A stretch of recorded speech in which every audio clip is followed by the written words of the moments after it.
22, 22 wives, 22 sons and daughters, mothers and fathers, 22 people who wrote a blank check to their country, payable with their lives. The number 22 is infamous in the military community, and for good reason. That's the average number of veterans who take their own lives on a daily basis. For those with a heart for veterans, or those who merely mourn human suffering, this is 22 too many. This issue demands answers. It demands remedies. It is so utterly heart-wrenching that we reflexively look for any solution. Increased mental health funding, improved out-processing and training for service members transitioning to civilian life. Then there's the medications. So many medications. And while none of these efforts should be minimized or dismissed, people are trying to save lives after all. I propose yet another tool to improve the mental, emotional, and even spiritual well-being of veterans. I'm calling it Operation Search and Rescue. While studying this issue, I found that the stereotype of the suicidal veteran often doesn't align with reality. Many think of troubled veterans as combat-worn and traumatized, struggling to cope with the brutality of war and the mental scars left in its wake. To be clear, there are many veterans suffering from combat PTSD. These veterans are suffering in ways that cannot be imagined, and I pray they find their way to healing, be it through this podcast or any other method. However, this is not the primary driver of veteran suicide. The reality is non-combat veterans are taking their own lives at a comparable rate to combat veterans. So we ask ourselves, why is that? Well, as it turns out, the transition from service to civilian life is one of the main factors creating at-risk veterans for suicide. I myself am a non-combat veteran.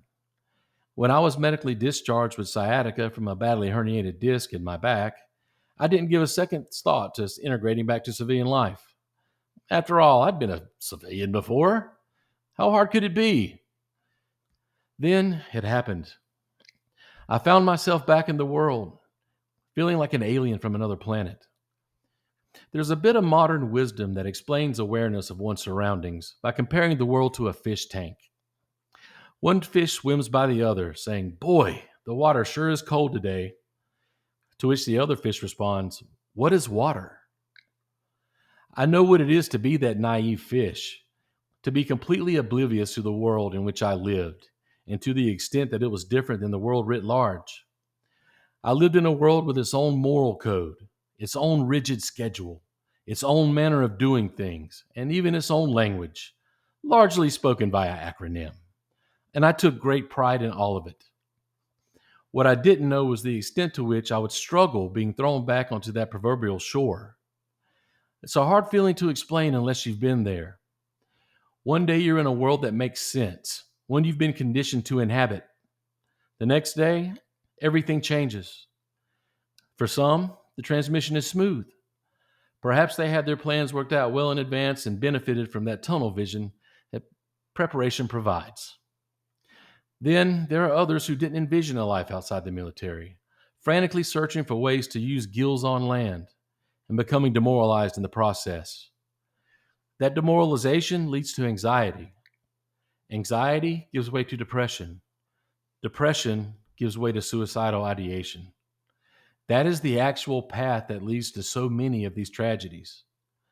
I sit here as someone who was once in that dark place, not knowing how I got there. All I knew was that non-existence was preferable to living in the pitiful state in which I'd found myself. Only one thing kept me alive during that time. I refused to take my own life because of my young daughter. I'd seen the effects of suicide on children within my own extended family. I couldn't do that to my own child. So I pushed through. I worked. And I breathed, though it could hardly be called living. I only left my apartment for necessities. My daughter's social development suffered as a result, something I regret to this very day. Then I reached the end of myself. The analysis that had kept me alive, the one that said my daughter needed me and that it would be selfish to inflict such trauma on her, had devolved into a resolution that she would be better off without me. In my mind, a perpetually depressed dad was worse than a dead one. With the latter, at least she could be rid of me and move on without the dead weight of a father who couldn't so much as muster a smile. I'd reached my breaking point. I fell to my knees, reaching out to God for help. A woman with whom I'd been speaking online had introduced Jesus into my life, as she was a true believer. While I certainly believed in God, I was not particularly religious. I was, however, desperate. I cried out to God for strength and purpose. I begged Him to rescue me from the state I was in. It was at that point a new purpose, a new mission was put on my heart. I rose to my feet, dried my eyes, contacted that woman who had convinced me to try faith, and informed her that my time in the darkness was finished. I didn't understand how that purpose was put onto my heart, and I didn't really care. Perhaps that's just a question for theologians. What I do know is I married that woman. She's now my beautiful wife, Yvette, and I now have 3 beautiful children and a family that can only be a blessing from God. I'd be lying to you if I told you I knew every detail of God's plan for me. Frankly, most days I feel like I'm driving on a road whose destination is unclear. But I trust in that destination because I know the trip planner. I know He wouldn't lead me astray. So I walk by faith and I keep moving forward. And it's brought me to this place. You are witnessing that purpose unfold, and it's time that it's put into action. As we speak, there are countless veterans in those dark places, needing purpose, a reason to live, a new mission. They need to know they are not alone. If search and rescue can only reach one of these veterans, to let them know that others have been where they are and that there is light at the end of that tunnel, this entire project will have been worthwhile. In that spirit, I will be releasing 8 interviews with veterans who have successfully transitioned from military to civilian life. We will discuss the challenges they faced, how they navigated them, and the keys to success that propelled them to victory every day. I will seek a wide cross-section of perspectives, transcending the boundaries of age, service branch, gender, and even opinion regarding this very issue. It is my hope that some veteran, somewhere, hears the voice of another veteran who has been in their shoes. It is my prayer that they are drawn to that voice, away from the darkness and into the light. I hope you will join us on our journey.